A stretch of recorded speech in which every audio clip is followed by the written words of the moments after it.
sur Les âmes apaisées, le podcast qui aide la femme musulmane à prendre sa place, à s'accepter et à s'épanouir sur le chemin du divin. Je m'appelle Samira Goulam, coach mindset, anti-dev perso, et dans ce premier épisode, je vous embarque avec moi pour vous parler de procrastination. Vous avez la sensation de ne pas avancer dans la vie, vous avez l'impression de faire du surplace, de ne pas en faire assez, de ne pas être dans votre plein potentiel, vous tournez en rond, vous savez pourtant que vous devez effectuer cette action, vous n'arrêtez pas d'y penser, mais vous tournez en rond. Vous y voyez une montagne de choses à réaliser, mais vous ne savez pas par où commencer. Cela finit par vous créer des angoisses, une boule au ventre, une grosse charge mentale qui vous fait baisser les bras. Vous vous sentez noyé par ce trop-plein. Cela vous fatigue et vous décourage et vous vous sentez dépassé. Et ça vous épuise, évidemment. Ça, c'est quelque chose qu'on m'a souvent partagé en appel diagnostic. Et c'est ce qui vous fait fuir aussi, d'ailleurs.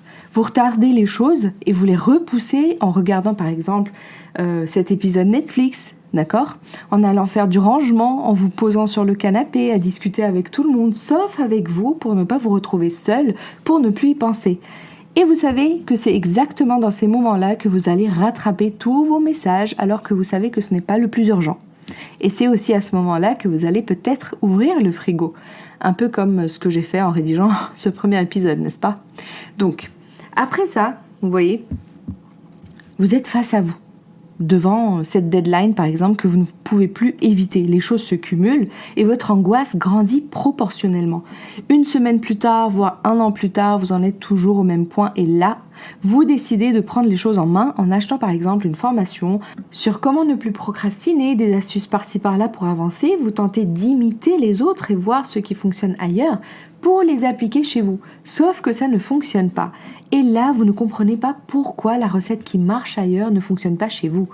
Donc là, vous vous comparez, vous êtes frustré de ne pas avancer assez vite là où les autres ont déjà atteint des sommets. Du coup, vous êtes déçu, vous n'êtes pas dans l'action, vous vous éparpillez, passant d'une astuce à l'autre. Des astuces qui se contredisent parfois entre faut s'écouter, on n'a qu'une vie, faut écouter son corps, etc. Ou bien faut être très carré et avoir une organisation militaire. Laissez-moi vous dire pourquoi ça ne marche pas. Vous voyez une montagne de choses à faire, vous ne savez pas par où commencer, vous manquez de clarté et votre esprit a 36 000 choses en tête. Pourtant, vous avez écrit vos objectifs, vous voulez les atteindre, c'est logique. Ça tombe bien, en plus on est en début d'année, mais vous n'arrivez pas à faire long feu et à tenir vos engagements. Le fait est que vous négligez très souvent ce qui est important et essentiel à votre avancée, votre état d'esprit. Oui, on ira chercher des tips partout, mais posez-vous une question toute simple. Pensez-vous vraiment que vous pouvez obtenir des résultats en ayant gardé le même état d'esprit ? Vous voulez obtenir les résultats de la voisine tout en gardant l'état d'esprit qui vous empêche d'avancer, sauf qu'il y a aussi là un élément essentiel qui vous échappe, le manque d'intérêt dans la tâche qui se matérialise par un manque de sens dans votre vie. Et vous allez même jusqu'à douter de votre existence. Concrètement, comment la procrastination s'exprime dans votre vie ? Là, on a un manque de discipline, on a une désorganisation, on a un manque d'engagement, vous êtes distraite, il vous arrive même d'être lunatique, sauf que le temps passe. Ce que je vais vous proposer dans cet épisode, c'est de reprendre le contrôle de votre temps en reprenant le contrôle sur vous, sur votre esprit et sur votre vie en lui donnant du sens. Qu'est-ce que ça va changer pour vous ? Eh bien, vous serez déjà plus discipliné, plus organisé, vous aurez une vision claire de la direction que vous voulez donner à votre vie et vos pensées seront clarifiées et vous sortirez de votre brouhaha mental. Donc, comment déjà concrètement on arrête de procrastiner ? Ça, c'est la question à laquelle on va tenter de répondre dans cet épisode. On va déjà comprendre les causes de la procrastination et comment adopter un Muslim mindset, les solutions qu'on peut potentiellement mettre en place pour y remédier et enfin travailler sur sa vision, une vision centrée sur Allah subhanahu wa ta'ala pour apporter plus de sens dans ses actions et donc plus de sens à sa vie.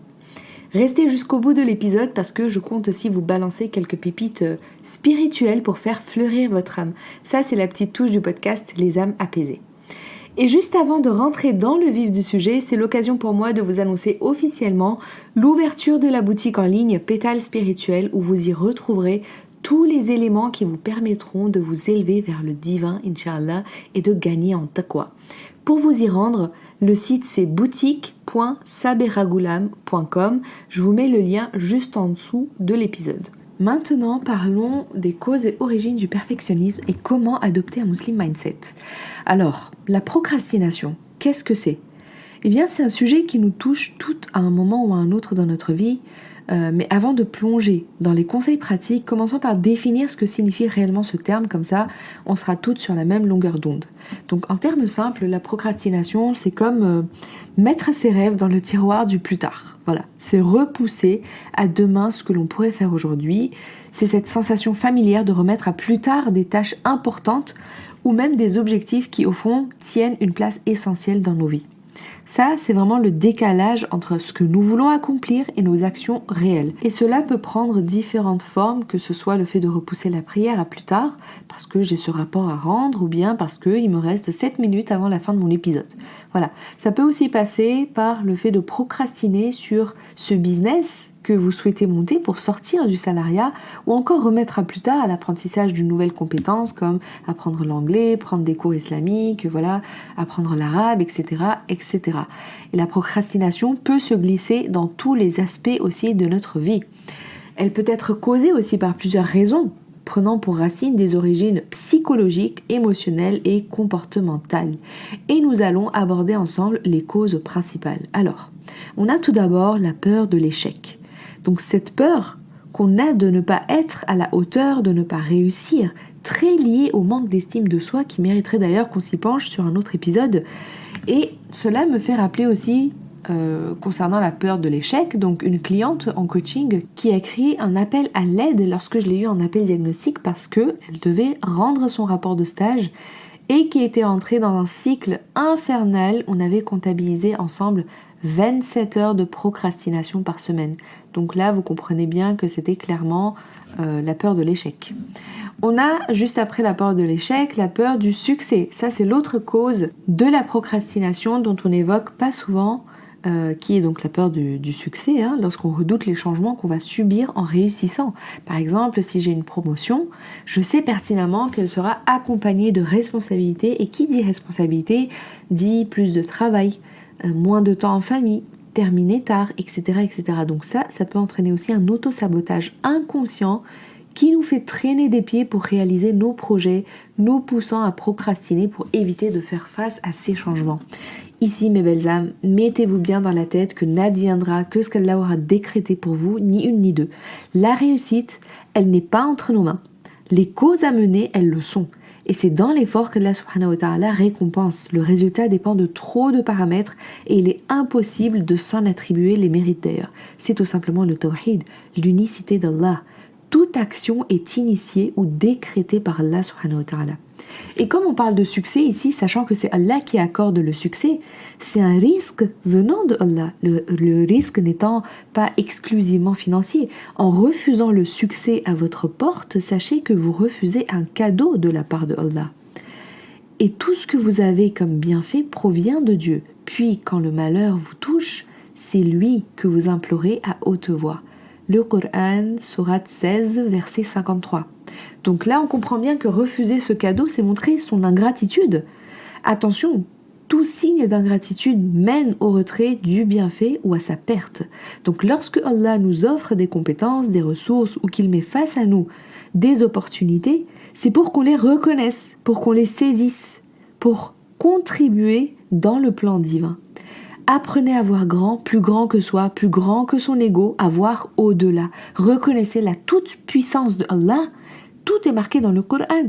Et rappelez-vous aussi, là je cite un verset du Coran, sourate 16, verset 7, quand votre Seigneur annonça « Si vous êtes reconnaissant, je vous accorderai davantage de faveurs, mais si vous reniez mes faveurs et vous montrez ingrat, mon supplice n'en sera que plus dur. » Donc le fait là d'être ingrat, c'est aussi soutenir le projet de Satan, qui est de nous retirer du droit chemin. Un des signes du succès de son projet, qui est donc aussi l'ingratitude. Sourate 7, verset 17, et pour la plupart, tu ne les trouveras pas reconnaissants. Vous voyez ? Donc ça fait quand même réfléchir là. Et pour terminer avec l'une des causes principales, c'est tout simplement le perfectionnisme, l'autre coupable. Dès qu'on aspire à la perfection, chaque tâche devient une montagne à gravir. La peur de ne pas atteindre cette perfection, elle peut nous pousser à repousser indéfiniment le début de nos projets. Et là, lorsqu'on parle de perfectionnisme, on parle aussi d'exigence envers soi-même. D'accord ? Donc ici, j'aimerais faire un petit aparté. Sachez les filles que la perfection n'existe pas, déjà. Je ne vous apprends vraiment rien de nouveau. Hein.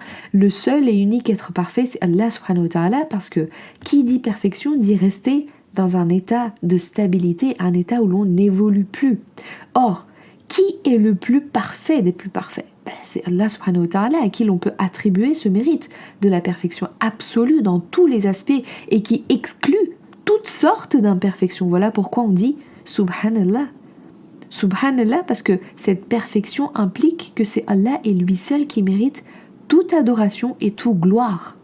Et dès qu'on sort en fait de ce perfectionnisme, on aura toujours des pistes d'évolution possibles, quand bien même s'il y a absence d'erreur. On peut toujours améliorer quelque chose dans notre vie, même si on pense qu'il n'y a pas erreur dans ce qu'on fait, dans nos actions, dans nos pensées, etc.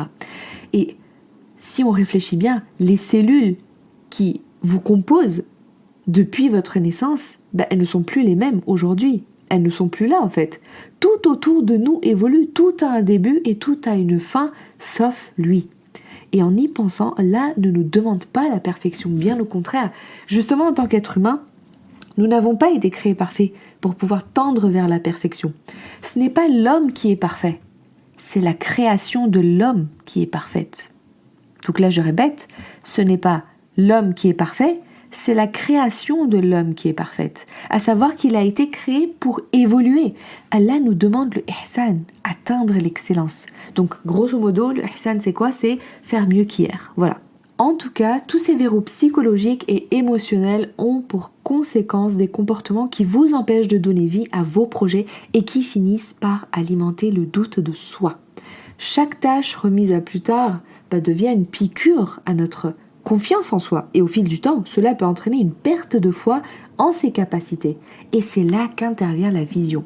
Travailler sur sa vision en lien avec Allah subhanahu wa ta'ala, ça peut vous aider à vous libérer de cette charge émotionnelle non libérée ou bien refoulée qui vous pousse à ressentir une certaine lourdeur au niveau des actions. Et donc vous l'aurez compris, c'est du mindset et c'est ce qu'on vient travailler en profondeur aussi en coaching parce que ce sont ces émotions limitatives qui vous affaiblissent dans vos actions. Ces émotions-là proviennent très souvent de votre éducation, de votre enfance. D'accord ? Donc, je pense notamment que dans le travail, que vous soyez salarié ou entrepreneur, lorsqu'il y a un manque d'intérêt au niveau de la tâche, clairement la procrastination, elle est au rendez-vous. Et ce manque d'intérêt vient tout simplement souligner le fait que vous n'effectuez pas une tâche en relation avec vos top 3 valeurs.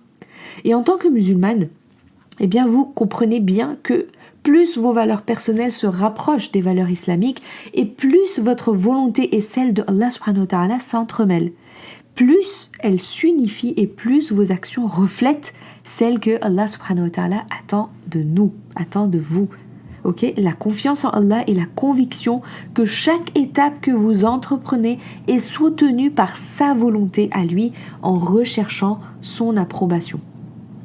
Revoyez vos objectifs et faites le lien avec vos top 3 valeurs. Et si parmi vos top 3, on y retrouve la foi, la spiritualité, la dévotion, la religion, alors cela devrait vous mettre la puce à l'oreille parce que en tant que musulmane, tant que vous n'alignerez pas vos objectifs à vos valeurs, et là donc islamiques, vous ne réussirez pas à renforcer votre détermination pour accomplir ces objectifs parce qu'ils sont censés représenter votre engagement envers Allah subhanahu wa ta'ala.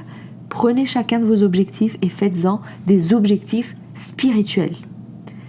Par contre, attention aussi à l'excès. Allah n'aime pas le gaspillage et le gaspillage du temps en fait partie. La procrastination peut aussi venir d'une sous-estimation du temps. Et ça non plus, on n'en parle pas assez parce qu'en intégrant la notion que le temps est une ressource offerte par Allah subhanahu wa ta'ala, vous pouvez développer une plus grande conscience de son importance. Et ça peut vous inciter à utiliser votre temps de manière plus intentionnelle, d'accord, en évitant de le gaspiller. Et c'est en planifiant qu'on obtient la baraka dans son temps et en remerciant Allah pour qu'il nous rajoute. Pour terminer, Comment reprendre le contrôle de sa vie pour ne plus se laisser aller à la procrastination? Eh bien, reprendre le contrôle de sa vie en reprenant le contrôle de son temps, en se disciplinant, en travaillant sur sa relation à Allah subhanahu wa ta'ala et sa crainte à lui. Et ça tombe bien parce que c'est en reprenant le contrôle aussi de son temps, du coup. C'est de là, en fait, parce que la discipline, forcément, elle est reliée aussi au temps, d'accord? Vous pouvez mettre toutes les techniques de productivité en place, comme le Pomodoro, la matrice d'Eisenhower, et tout ce qui peut exister, tout cela ne vient qu'après avoir mis en place la première chose qui aura un impact significatif dans la gestion de votre temps et de votre motivation, et c'est tout simplement la prière.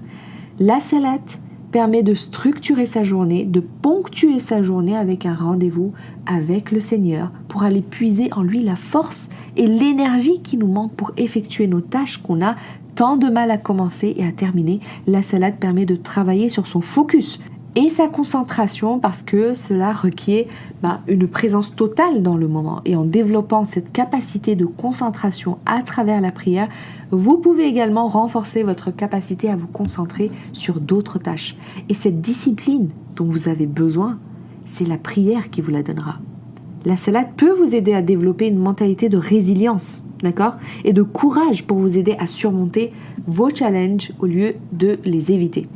Vous imaginez bien que si nous sommes passés de 50 à 17 unités de prière, c'est que quelque part nous sommes censés, en tant que musulmans, prier toute la journée. On y passerait notre vie, en fait, à adorer Allah subhanahu wa ta'ala. Mais Allah, dans sa plus grande miséricorde, dans sa plus grande générosité, nous a accordé plus de temps libre entre les prières afin qu'on puisse l'adorer dans cette disponibilité de temps. Alors que choisissons-nous ? Ça, c'est un choix que de dépenser son temps à se distraire tandis que nos projets, nos tâches n'attendent que d'être achevés. Quand c'est l'heure d'aller aux toilettes, on ne se permettrait pas de négocier pour regarder un épisode ou terminer la vaisselle ou se faire dessus. En fait, non. Il y a une urgence, on se rend aux toilettes. Pareil, on ne négocierait pas pour respirer, par exemple, parce qu'on sait que sans oxygène, on pourrait mourir. Alors pourquoi est-ce que on accepte de respecter nos besoins corporels et on néglige les besoins de l'âme? L'âme a besoin de son créateur. Tant que vous affamerez votre âme, elle va vous tirer vers le bas et vous continuerez à traîner des pieds. C'est notre vie terrestre qui s'adapte à notre vie spirituelle et non la spiritualité au service de la vie mondaine. Alors accomplissons la prière à l'heure et nous n'aurons plus à craindre de nous égarer dans les tumultes de la vie quotidienne, dans ce brouhaha quotidien.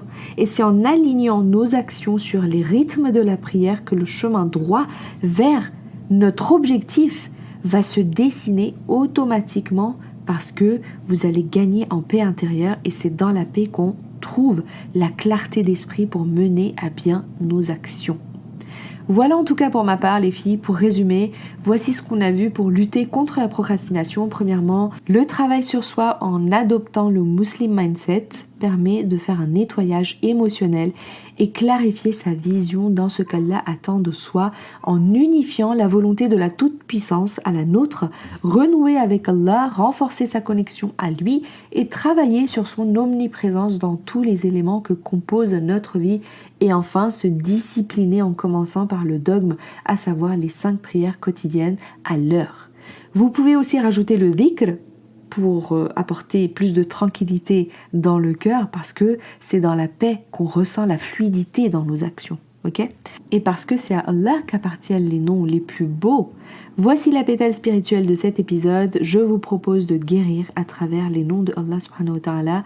Donc pour vaincre la procrastination, je vous propose de répéter Ya Mubdi'u qui signifie l'initiateur. Allah est le commencement de toute chose, rien n'aurait pu exister sans sa volonté. Il est celui qui initie toute chose et Ya Mu'id vient compléter le cycle puisqu'il s'agit du restaurateur, celui qui répète à partir de l'existant. Donc on a Ya Mubdi'u, Ya Mu'id, Ya Mubdi'u, Ya Mu'id. Voilà pour ma part, si cet épisode vous a parlé et que vous souhaitez aller plus loin, pourquoi ne pas réserver un appel diagnostic pour justement comprendre pourquoi vous faites du surplace et comment y remédier. Je peux vous accompagner dessus, le lien est juste en dessous de l'épisode du jour. Sinon pour ma part, je vous retrouve dans 2 semaines pour vous parler de dépendance affective, un problème récurrent que je retrouve en appel diagnostic. Si cet épisode vous a plu, je vous invite à vous abonner à la chaîne du podcast et à noter cet épisode. Dites-moi en commentaire quels sont les prochains thèmes que vous aimeriez que j'aborde. Et je vous dis à très vite, salam!